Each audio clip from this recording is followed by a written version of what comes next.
degrees, and I started off with an unnamed call center that It's like Voldemort. yeah, yeah, yeah. Not named. Yeah, yeah. The call center that shall not be named, for 2 years, 9 months, and 16 days. And foolishly enough, I was trying to be a high performer for whatever reason. I don't really know what I was thinking, but we were extremely underpaid, and I was taking like 40 something calls a day of random yelling British people, and later on random South Africans and Cypriots who wouldn't understand sort of your train of thought or logic or any sense. And from that point onwards, it seemed rather than the possibility of the career development, that it was just all very mundane and senseless. And luckily enough, I was part of the coup that overtook her. And trust me, it's a very hard coup. It's not easy to take over a tax.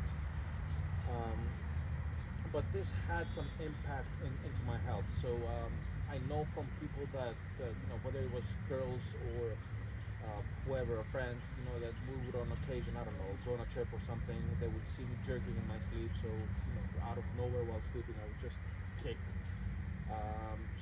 And that just sort of evolved, right? It evolved into my thyroid glands. It had a huge impact. I gained 40 kilos, and it was a very hard process to manage. Just recently, it's something that I've been focusing on, and something that I'm sort of beginning to develop and better off.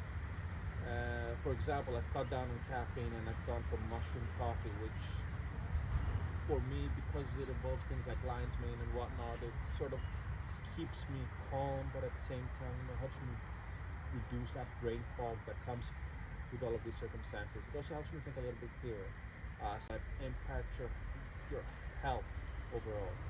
And I wish this was something that was taught to us in a very earlier age, to be honest, and it wasn't.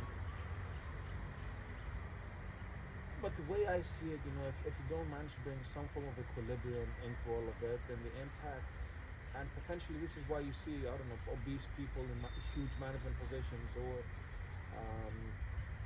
assholes that are screaming and yelling into people for no apparent reason whatsoever, have the positions that they do, because they haven't been able to balance this out.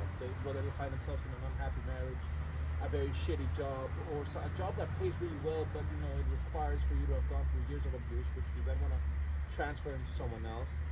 And instead of paying attention to the root cause of the issue, they focus a little bit more on just reflecting the stress downwards rather than fixing it.